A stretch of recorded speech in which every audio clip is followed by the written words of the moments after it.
Hey guys, this is the Nothing Phone 1 and it launched about a year back. Now people are wondering in 2023, is it still worth buying the Nothing Phone 1? Because the Nothing Phone 2 is launching very soon with Snapdragon 8 series processor. So should you still buy the Nothing Phone 1? Well, that's all this video is about, so make sure that you watch it till the end. But before we get started, if you're new to the channel, make sure you subscribe the channel because we are going to bring you some amazing content in both Hindi and English on this channel. And we put a lot of efforts and do honest to God reviews about all cool phones. So make sure that you subscribe to the channel, and without any further ado, let's get started. Now, let's talk about the design of this phone because it has aged very well. Now, the Nothing Phone 1 design took a lot of design elements, or rather all of design elements from the iPhone except for the hole punch model. But when you go to the back of the Nothing Phone 1, this is where the design hasn't aged exactly very well. So I still like the transparent design, but I do not like the glyph lights. For a very simple reason, it seems like a nuisance most of the time. If you're in a meeting or if you're working, it is a bit distracting. Moreover, I do not see any real world use of the glyph lights, to be very honest. So yeah, to a degree it seems like a waste, but it's still cool to see that you can check your charging just from the back of your phone, which I find very cool, but that's all, right? Now let's talk about the front of the phone, which is absolutely beautiful and has aged very well. In the front, the phone looks absolutely stunning. There is no reason to call it not beautiful because just look at it, it's so seamless, and anyone with those very bezel OCD where the bezels are not balanced, this is absolutely perfect and I love it. Honestly, this looks so modern, so amazing. Most of the YouTubers till today are using this for their B-rolls of app reviews, etc., because it looks so modern. So honestly, this has aged very well. The design looks amazing. The design also feels very premium. Till date, I've used a lot of phones. I myself have an iPhone 13 Pro Max, but this still feels very modern.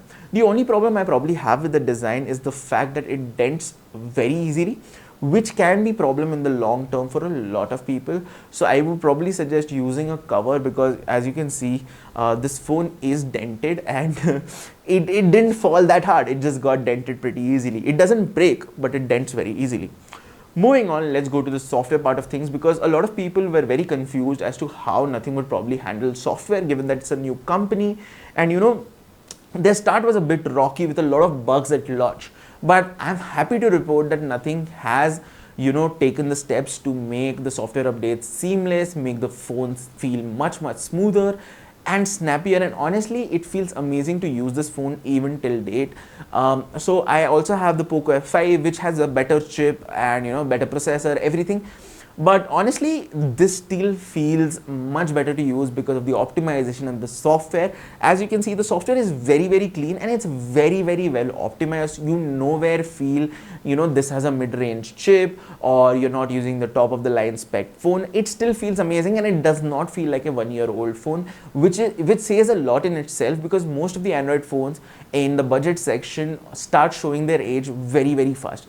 In comparison, this looks very nice. Also, the latest Android beta has also come to the Nothing Phone 1. Even though I would not advise anyone to actually install it because it's a little wonky because it's a beta, obviously. But nonetheless, it just goes to show how much steps the company is taking in ensuring that the software updates are on time and everything goes well. If I talk about the performance of the device, that's also been very remarkable. The chip inside is very faithful and you will probably not face any problems in most day-to-day tasks. Now, if you start doing anything intensive like gaming, hardcore gaming, playing your PUBG, Call of Duty, whatever, and you expect it to perform for hours and hours, that would not be happening. I'm sorry, because of the very fact that this is a mid-range phone and this is in no way oriented towards performance. This is not a performance oriented phone. This is a day-to-day task. This is an executive phone. It is based on what probably Apple is doing with their iPhones. So yes, that was not the mindset in creating this phone and that is not something that you are going to see.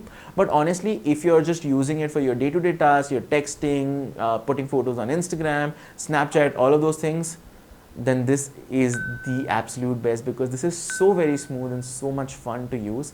So yeah, as far as the performance is concerned, day-to-day tasks, not a problem. Everything is still running very well. Now let's talk about media consumption and all of those things because that is important to most people.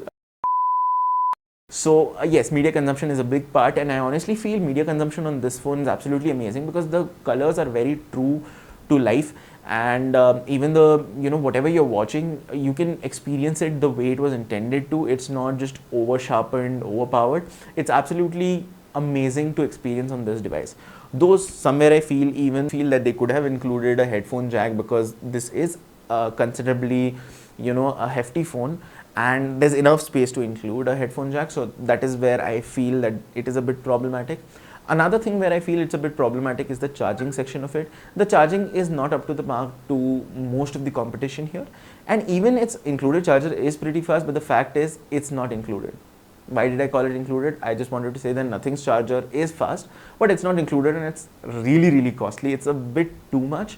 So most people would probably not buy it, I being one of them. In that case, the charging is pretty slow with normal chargers, so that might be a problem for most people. I honestly don't find it a problem because I charge my phone at night, but yes, that is a real issue. As far as the battery life is concerned, it has sustained very well, and battery life is not an issue on this device at all.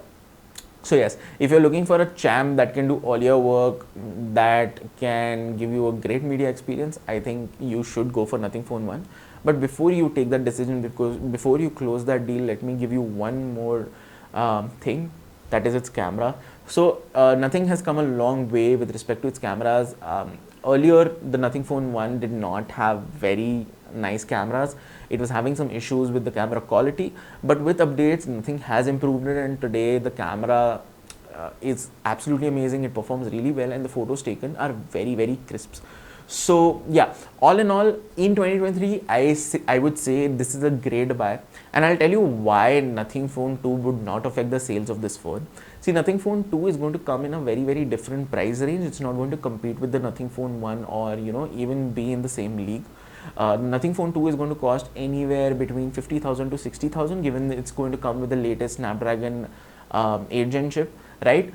And that is one of the major reasons why I feel that it is still worthy of buying the Nothing Phone 1, because in the end, anyone who needs that mid-range phone for their day-to-day task, and something that just works well within Android in that segment, which I think is only Nothing at this point of time, I would suggest to go for it. This is an amazing phone, right? So that's all for today's video, guys. We tried experimenting in English. Do comment down below, would you like to see more videos in English on this channel, or would you like me to create a separate channel for the same? Thanks for watching the video, guys. I'll see you in the next one.